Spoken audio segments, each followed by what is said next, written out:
ನಮಸ್ಕಾರ ಸ್ನೇಹಿತರೆ, ಇತ್ತೀಚೆಗಷ್ಟೇ ವಿಶ್ವ ಬ್ಯಾಂಕ್ ಅಕ್ಷರಶಃ ನಿದ್ದೆಗೆಡಿಸುವಂತಹ ವರದಿಯೊಂದನ್ನು ಬಿಡುಗಡೆ ಮಾಡಿದೆ. ಈ ರಿಪೋರ್ಟ್ ಪ್ರಕಾರ ಇಡೀ ಪ್ರಪಂಚದಲ್ಲಿ ತಯಾರಾಗೋ ಒಟ್ಟು ವಸ್ತುಗಳ ಮೌಲ್ಯದಲ್ಲಿ ಬರೋಬ್ಬರಿ 28% ಪಾಲು ಈ ಚೀನಾ ಒಂದರದ್ದೇ ಆಗಿದೆ. ಇದನ್ನು ಇನ್ನು ಸರಳವಾಗಿ ಹೇಳ್ಬೇಕಂದ್ರೆ, ಇವತ್ತು ಜಗತ್ತಿನಾದ್ಯಂತ ಉತ್ಪಾದನೆಯಾಗೋ ಪ್ರತಿ 4 ವಸ್ತುಗಳಲ್ಲಿ ಒಂದು ವಸ್ತು ನೇರವಾಗಿ ಚೀನಾದ ಫ್ಯಾಕ್ಟರಿಗಳಿಂದನೇ ಬರ್ತಿದೆ. ಇದು ಬರೀ ವ್ಯಾಪಾರ ಅಷ್ಟೇ ಅಲ್ಲ ಗೆಳೆಯರೆ, ಇಡೀ ಪ್ರಪಂಚದ ಸರಬರಾಜು ವ್ಯವಸ್ಥೆಯನ್ನೇ ಇವತ್ತು ಚೀನಾ ತನ್ನ ಕಪಿಮುಷ್ಟಿಯಲ್ಲಿ ಇಟ್ಕೊಂಡಿದೆ.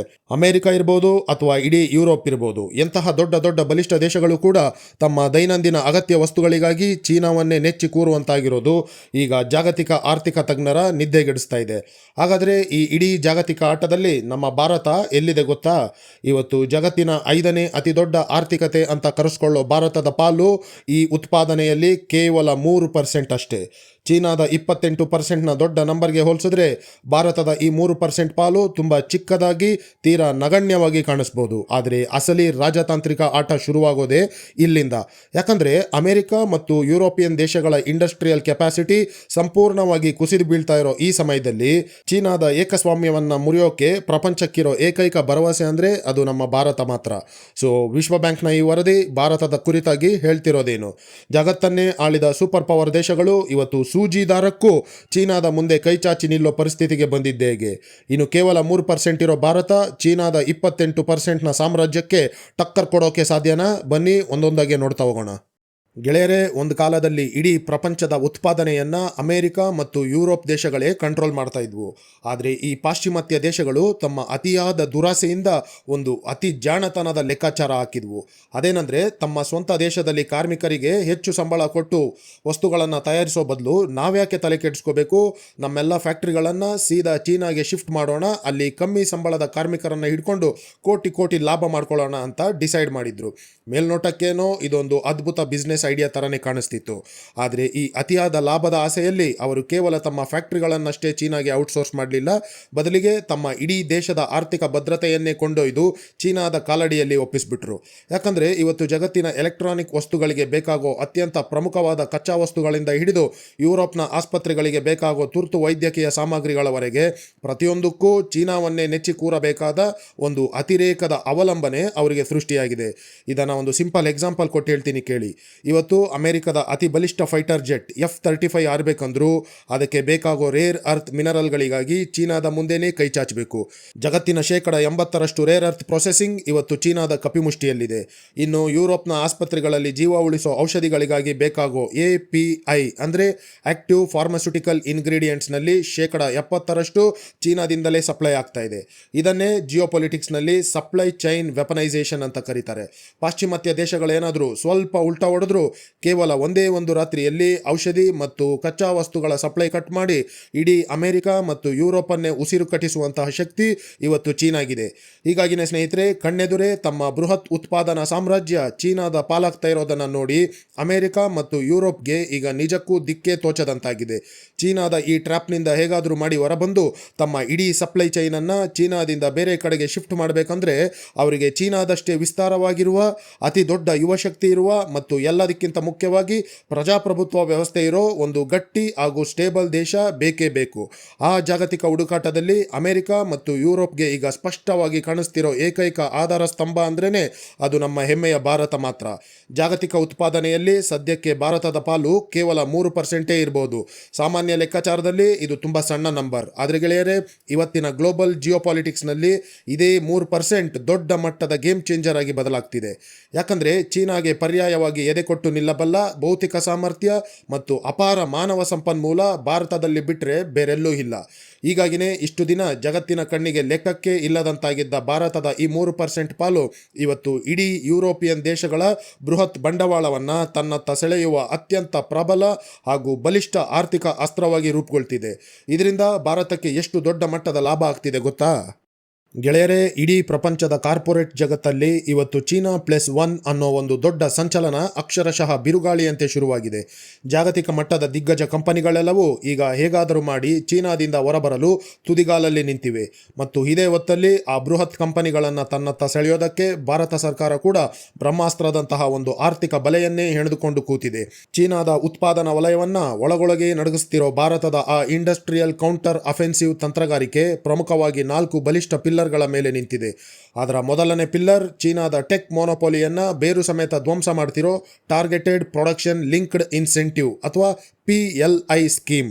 ಇದು ಕೇವಲ ಯಾವುದೋ ಉಡಿಪುಡಿ ಮೊಬೈಲ್ ಫೋನ್ಗಳನ್ನು ಭಾರತದಲ್ಲಿ ಅಸೆಂಬಲ್ ಮಾಡೋ ಪ್ರಾಜೆಕ್ಟ್ ಅಲ್ವೇ ಅಲ್ಲ, ಬದಲಾಗಿ ಜಾಗತಿಕ ಮಟ್ಟದ ಎಲೆಕ್ಟ್ರಾನಿಕ್ಸ್ ದೈತ್ಯರನ್ನೇ ನಮ್ಮ ನೆಲಕ್ಕೆ ಕರೆತಂದು ಅವರ ಕೈಯಲ್ಲೇ ಸ್ವತಃ ಇಲ್ಲಿ ಉತ್ಪಾದನೆ ಮಾಡಿಸ್ತಾ ಇರೋ ಮಾಸ್ಟರ್ ಸ್ಟ್ರೋಕ್. ನಾನು ಸುಮ್ಮನೆ ಗಾಳಿಯಲ್ಲಿ ಗುಂಡೊಡಿತಾ ಇಲ್ಲ ಸ್ನೇಹಿತರೆ. ವಿಶ್ವದ ಅತಿ ದೊಡ್ಡ ಟೆಕ್ ದೈತ್ಯ ಆಪಲ್ ಕಂಪನಿಯ ಲೆಕ್ಕಾಚಾರವನ್ನೇ ಒಮ್ಮೆ ನೋಡಿ. ಕೇವಲ 3-4 ವರ್ಷಗಳ ಹಿಂದೆ ಐಫೋನ್ ಉತ್ಪಾದನೆಯಲ್ಲಿ ಭಾರತದ ಪಾಲು ಆಲ್ಮೋಸ್ಟ್ 0 ಆಗಿತ್ತು. ಆದರೆ ಇವತ್ತು ಜಗತ್ತಿನ ಮಾರುಕಟ್ಟೆಗೆ ಹೋಗ್ತಿರೋ ಒಟ್ಟು ಐಫೋನ್ಗಳಲ್ಲಿ 14%ಕ್ಕೂ ಹೆಚ್ಚು ಫೋನ್ಗಳ ಹಿಂದೆ ನಮ್ಮದೇ ಮೇಕ್ ಇನ್ ಇಂಡಿಯಾ ಸ್ಟ್ಯಾಂಪ್ ಇರುತ್ತೆ. ಫಾಕ್ಸ್ಕಾನ್ನಂತಹ ಬೃಹತ್ ಸಪ್ಲೈಯರ್ಗಳು ಚೀನಾದಿಂದ ತಮ್ಮ ಗಂಟು ಮೂಟೆ ಕಟ್ಕೊಂಡು ನಮ್ಮ ದಕ್ಷಿಣ ಭಾರತದಲ್ಲಿ ಸಾವಿರಾರು ಕೋಟಿ ಸುರಿದು ಮೆಗಾ ಫ್ಯಾಕ್ಟರಿಗಳನ್ನು ಕಟ್ತಾ ಇದ್ದಾರೆ. ಇಷ್ಟು ದಿನ ಚೀನಾದವರು ಮಾತ್ರ ಮಾಡಬಲ್ಲರು ಅಂತಿದ್ದ ಈ ಐ ಎಂಡ್ ಮ್ಯಾನುಫ್ಯಾಕ್ಚರಿಂಗ್ಗೆ ನಮ್ಮದೇ ಟಾಟಾ ಗ್ರೂಪ್ ಕೂಡ ಗ್ರ್ಯಾಂಡ್ ಎಂಟ್ರಿ ಕೊಟ್ಟು ಚೀನಾದ ಟೆಕ್ ದರ್ಪದ ಮುಖವಾಡ ಕಳಚಿ ಬೀಳುವಂತೆ ಮಾಡಿದೆ. ಹಾಗಾಗಿ ಈ PLI ಸ್ಕೀಮ್ ಕೇವಲ ಫ್ಯಾಕ್ಟರಿಗಳನ್ನು ಮಾತ್ರ ತರ್ತಿಲ್ಲ, ಬದಲಿಗೆ ಇಡೀ ಸಪ್ಲೈ ಚೈನ್ ಎಕೋಸಿಸ್ಟಮ್ ಅನ್ನೇ ಭಾರತದ ಮಣ್ಣಲ್ಲಿ ಶಾಶ್ವತವಾಗಿ ಬೇರೂರುವಂತೆ ಮಾಡ್ತಿದೆ. ಇನ್ನು ಎರಡನೇ ಪಿಲ್ಲರ್ ಬಗ್ಗೆ ಹೇಳೋದಾದ್ರೆ ಅದು ಸೆಮಿಕಂಡಕ್ಟರ್ ಫ್ಯಾಬ್ರಿಕೇಶನ್ ಮತ್ತು ದೇಶಿ ಡಿಫೆನ್ಸ್ ಮ್ಯಾನುಫ್ಯಾಕ್ಚರಿಂಗ್ ಸುತ್ತ ಭಾರತ ಇವತ್ತು ನಿರ್ಮಿಸ್ತಿರೋ ಉಕ್ಕಿನ ಕೋಟೆ. ಇಲ್ಲಿ ನೀವು ಒಂದು ವಿಷಯವನ್ನ ಕಡ್ಡಾಯವಾಗಿ ಗಮನಿಸಲೇಬೇಕು. ಇವತ್ತು ಕೋಟಿ ಕೋಟಿ ರೂಪಾಯಿ ಬೆಲೆ ಬಾಳುವ ನಮ್ಮ ಫೈಟರ್ ಜೆಟ್ಗಳು ಮತ್ತು ಶಸ್ತ್ರಾಸ್ತ್ರಗಳು ಕೆಲಸ ಮಾಡೋಕೆ ಕೇವಲ ಕೆಲವು ಲಕ್ಷ ರೂಪಾಯಿ ಬೆಲೆ ಬಾಳುವ ಚೀನಾ ನಿರ್ಮಿತ ಚಿಪ್ಗಳನ್ನು ನಂಬಿಕೊಂಡು ಕೂರೋಕೆ ಭಾರತ ಖಂಡಿತವಾಗಿಯೂ ರೆಡಿ ಇಲ್ಲ. ಯಾಕಂದ್ರೆ ನಾಳೆ ಏನಾದರೂ ತೈವಾನ್ ಮೇಲೆ ಚೀನಾ ಅಟ್ಯಾಕ್ ಮಾಡಿದ್ರೆ ಇಡೀ ಪ್ರಪಂಚದ ಸಪ್ಲೈ ಚೈನ್ ಒಂದೇ ಏಟಿಗೆ ಬಂದಾಗ್ಬಿಡುತ್ತೆ. ಆ ಕರಾಳ ರಾತ್ರಿ ಬರೋದಕ್ಕೂ ಮುಂಚೆನೇ ಎಚ್ಚೆತ್ತುಕೊಂಡಿರೋ ಭಾರತ ತನ್ನ ಸೆಮಿಕಂಡಕ್ಟರ್ ಮಿಷನ್ ಅಡಿಯಲ್ಲಿ ಬರೋಬ್ಬರಿ 76,000 ಕೋಟಿ ರೂಪಾಯಿಗಳನ್ನು ಸುರಿದು ಗುಜರಾತ್ನ ದೊಲೇರಾದಲ್ಲಿ ಟಾಟಾದಂತಹ ದೇಶಿ ಕಂಪನಿಗಳ ಜೊತೆ ಸೇರಿ ಬೃಹತ್ ಕೈಗಾರಿಕಾ ಘಟಕಗಳನ್ನು ಕಟ್ತಾ ಇದೆ. ನಾಳೆ ಯುದ್ಧನೇ ಬಂದರೂ ನಮ್ಮ ಡಿಫೆನ್ಸ್ ಸಿಸ್ಟಮ್ಗಳಿಗೆ ಯಾವ ಚೀನಿಯರ ಹಂಗೂ ಇರಬಾರ್ದು. ನಮ್ಮ ದೇಶದ ಭದ್ರತೆ ನಮ್ಮದೇ ನೆಲದಲ್ಲಿ ತಯಾರಾಗೋ ಸ್ವದೇಶಿ ಚಿಪ್ಗಳ ಮೇಲೆ ಇರಬೇಕು ಅನ್ನೋದೇ ಕೇಂದ್ರ ಸರ್ಕಾರದ ಅಚಲ ನಿರ್ಧಾರವಾಗಿದೆ. ಇನ್ನು ಕೇವಲ ಎಲೆಕ್ಟ್ರಾನಿಕ್ಸ್ ಮತ್ತು ಡಿಫೆನ್ಸ್ ಅಷ್ಟೇ ಅಲ್ಲ, ನಮ್ಮ ಮೇಕ್ ಇನ್ ಇಂಡಿಯಾ ಅನ್ನೋದು ಇವತ್ತು ಬರೀ ಒಂದು ರಾಜಕೀಯ ಸ್ಲೋಗನ್ ಆಗಿ ಉಳಿದಿಲ್ಲ. ಭವಿಷ್ಯದ ಗ್ರೀನ್ ಎನರ್ಜಿ ಇರ್ಬೋದು ಅಥವಾ ಸೋಲಾರ್ ಪ್ಯಾನಲ್ ಇರ್ಬೋದು, ಪ್ರತಿಯೊಂದರಲ್ಲೂ ಚೀನಾದ ದರ್ಪಕ್ಕೆ ನಮ್ಮ ನೆಲದಲ್ಲೇ ಬ್ರೇಕ್ ಬೀಳ್ತಿದೆ. ಒಟ್ಟಾರೆ ಹೇಳ್ಬೇಕಂದ್ರೆ ಜಾಗತಿಕ ಸಪ್ಲೈ ಚೈನ್ಗಳನ್ನು ಚೀನಾದ ಕಮ್ಯುನಿಸ್ಟ್ ಮಣ್ಣಿನಿಂದ ಶಾಶ್ವತವಾಗಿ ಕಿತ್ತು ತಂದು ನಮ್ಮ ಪ್ರಜಾಪ್ರಭುತ್ವದ ವಿಶ್ವಾಸಾರ್ಹ ನೆಲದಲ್ಲಿ ಕಾಯಂ ಆಗಿ ನೆಲೆಸುವಂತೆ ಮಾಡ್ತಿರೋ ಅತಿದೊಡ್ಡ ಬ್ರಹ್ಮಾಸ್ತ್ರವಾಗಿ ನಮ್ಮ ಇಂಡಸ್ಟ್ರಿಯಲ್ ಸ್ಟ್ರಾಟಜಿ ಬದಲಾಗಿದೆ. ಭಾರತದ ಈ ಮಲ್ಟಿ ಫ್ರಂಟ್ ಆರ್ಥಿಕ ನೀತಿಗಳಿಂದಾಗಿ ಚೀನಾಗೀಗ ತಲೆನೋವು ಶುರುವಾಗಿರೋದಂತೂ ಸುಳ್ಳಲ್ಲ.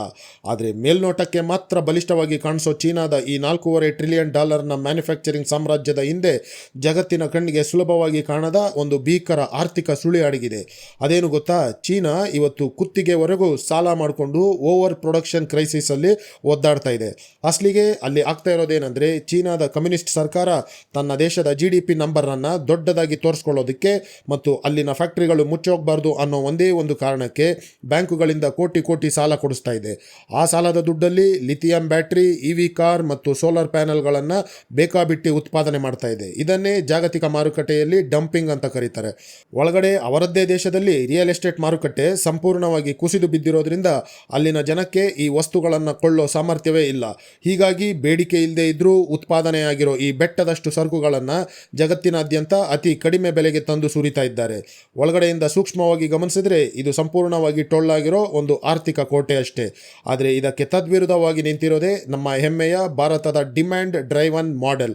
ಅಂದರೆ ಜಾಗತಿಕ ಮಾರುಕಟ್ಟೆಯ ಅಸಲಿ ಬೇಡಿಕೆಗೆ ತಕ್ಕಂತೆ ಭಾರತ ಇವತ್ತು ತನ್ನ ಮ್ಯಾನುಫ್ಯಾಕ್ಚರಿಂಗ್ ಸಾಮ್ರಾಜ್ಯವನ್ನು ಕಟ್ತಾ ಇದೆ. ಇದು ಚೀನಾದ ಥರ ಯಾವುದೇ ಕ್ಷಣದಲ್ಲಿ ಒಡೆದೋಗುವಂಥ ಸಾಲದ ಗುಳ್ಳೆಯಲ್ಲ, ಬದಲಾಗಿ ದೀರ್ಘಕಾಲಿಕ ಬೆಳವಣಿಗೆಗೆ ರೆಡಿಯಾಗಿರೋ ಅತ್ಯಂತ ಬಲಿಷ್ಠವಾದ ಆರ್ಥಿಕ ಸ್ಟ್ರಕ್ಚರ್. ಸೊ ಚೀನಾದ ಈ ಸಾಲ ಆಧಾರಿತ ಓವರ್ ಪ್ರೊಡಕ್ಷನ್ ಮಾಡೆಲ್ ತನ್ನದೇ ಭಾರವನ್ನು ತಡೆದುಕೊಳ್ಳಲಾಗದೆ ಯಾವಾಗ ಕುಸಿದು ಬೀಳುತ್ತೋ ಗೊತ್ತಿಲ್ಲ. ಮುಂದಿನ 20 ವರ್ಷಗಳ ಈ ಮ್ಯಾಕ್ರೋ ಎಕನಾಮಿಕ್ ಲೆಕ್ಕಾಚಾರವನ್ನು ಬಿಡಿಸಿ ನೋಡಿದ್ರೆ ಒಂದು ದೊಡ್ಡ ಡಾಮಿನೋ ಎಫೆಕ್ಟ್ ನಮ್ಮ ಕಣ್ಣೆದುರು ಬಿಚ್ಚಿಕೊಳ್ಳುತ್ತೆ. ಒಂದು ಕಡೆ ಅಮೆರಿಕ ಮತ್ತು ಯುರೋಪ್ ಶಕ್ತಿ ಕಳ್ಕೊಳ್ತಾ ಕುಸಿತಾ ಇದ್ರೆ, ಮತ್ತೊಂದು ಕಡೆ ಸಾಲದ ಸುಳಿಗೆ ಸಿಲುಕಿರೋ ಚೀನಾ ಒಳಗಿಂದೊಳಗೆ ಉಸಿರು ಕಟ್ಟಿ ಸಾಯ್ತಾ ಇದೆ.